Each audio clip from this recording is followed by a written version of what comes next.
Welcome back, folks. It is the Ray program, helping you to make better money moves with the best in money information and some dang good music along the way. Little Neil Young, thank you for that, Curtis.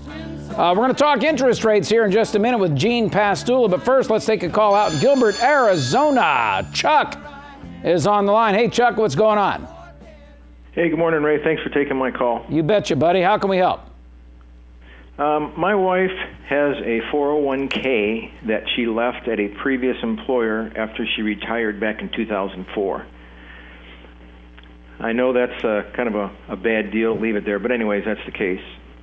The total balance on the 401k is about $117,000, and about 80% of that is funded with after-tax money. Okay. Question about doing a rollover. What would be our best option on that? Yeah, you want to do a distribution into a Roth. They changed the rules a year or two ago on that, so she's in luck. This is a great way for her to get a nice, juicy Roth IRA.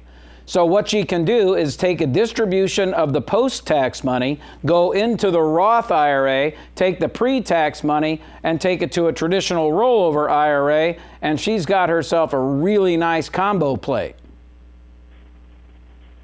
Okay. Does that make sense? And that can be, yeah, and that's kind of what I was thinking. Now, is that something that the new custodian can set up for us and all that? I don't know who the custodian is, but they should be able to. This is kind of new, so it might be over the head of, if there's some like bank teller, they may not get it. But I would suspect if you're going through one of the, traditional custodians, they should have that no problem. Okay. All right. Very good, sir. Thank you. Thank you very much, Chuck. I do appreciate the call. That's a pretty cool strategy. There are ways, and we've talked about this on the program before, where you can build a mega Roth, as some companies, for, big kahunas like you, can put, post-tax money into their retirement account, non-deductible, and then build up a $200,000, $300,000, $400,000 amount of contributions. You can't do the earnings on that, by the way. The earnings still go into the regular rollover. But you take those contributions and bingo, right into a Roth IRA, and it's a great way to get some post-tax money. And whoever is going to be responsible for investing that money at the new custodian should be able to see to it that that's done correctly. And you would certainly hope so. But having a financial advisor in the mix is not a bad strategy, because if you make a mistake, there's lots of different rules on distributions and withholdings and all that stuff. Remember, the company, if you do this wrong, is going to withhold 20% of that money. Then you got to go fight with the IRS to get it back. So you got to do the trustee from the retirement plan to the custodian rollover direct. Can't get a check and then do it yourself without a withhold.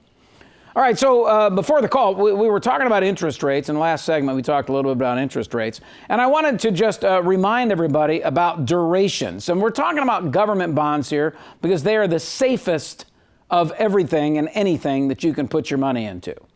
Because despite what some people may think, I saw this guy on television, that California wants to extricate itself from the union. I know. I heard it on the radio. It's just it's insane. No, he didn't want to extricate himself. He wanted to extricate the whole of California. Telling the guys that we want to get out. I'm thinking, no, I don't want to get out. A 30-year bond, the yield today is about 3%. So you make a loan to the government for 30 years, you get 3%. The duration on that is 19.68. And duration is a technical measurement, but what we use it for mostly is to determine approximately how much money you could lose or gain if interest rates go down, but rates aren't going down that much, if the market moved 1%. So if a 30-year bond went from 3% to 4%, what would happen? Well, the bond would be worth 83 cents on the dollar. So you would lose 17% of your money on that 30-year bond. So if that happened over the next year, which is not likely to happen, but just pretend, all right? if that happened over the next year, you've got $100,000 you put into this 30-year bond. It's worth $83,000, but you got 3%, so it's really worth $86,000. And you say, I want to get 4% of my money. So you sell it to go get 4%. You got the same yield as you had before, only you just lost 16 grand.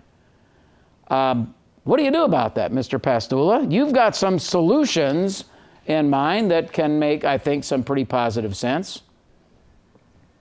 Now my turn? It is now your turn, yeah. It is now your turn. You can talk. But by the way, before you do that, okay. the 10-year note at 2.25% delivers 92 cents on the dollar with a 1% interest rate increase. So still you're giving up a lot. Yeah, it really depends on the the time frame that you're investing this money. I mean, if it's a 10-year note and interest rates change or whatever, your interest rate's going to be the same, and at the end of 10 years it'll liquidate at what you put it in. But the bottom line is in the meantime, if you think you have liquidity or what have you that is safe and what have you, it's not quite that way. A lot of our clients, once they learn about it, find that if this money is sitting there as a source of income for them, and is a part of their portfolio that they know that they can get regular income from, then an outstanding alternative to that is to use an income generating annuity. And adding it to their Social Security annuity or their pension annuity, then they add one more with their own portfolio in their own portfolio that gets the interest rates probably if you say 2.1 is the 10-year bond, that's about 2.25. Yeah. If they're going to get 4 to 6 this year in these things, they're going to easily get 6%. And that's because it's tied to stock market because returns. It's tied to it's tied to the success of the stock market. It's not specific. Stock market gets 20%. It's not going to get 20%. But when the stock market's going up, you're going to get higher interest rates on your annuity than when the stock market goes down. Well, you won't lose anything. But it works like a bond in the sense that you're like you'd like the bond to be, in the sense that your principal is secure, and then it's just a matter of what your interest rate is, and it kind of can go up and down and that type of thing. But you don't lose money just because the interest rates went up. You just get more interest. But your principal will stay the same. It's pretty fascinating that in all of the analyses that's done on the bond market volatility, never once have I seen a fixed annuity as a potential solution to a rising interest rate environment and a declining bond mutual fund value. Stick around, folks. We're going to talk more with Mr. Gene Pastula, certified financial planner, about this and other topics right after this.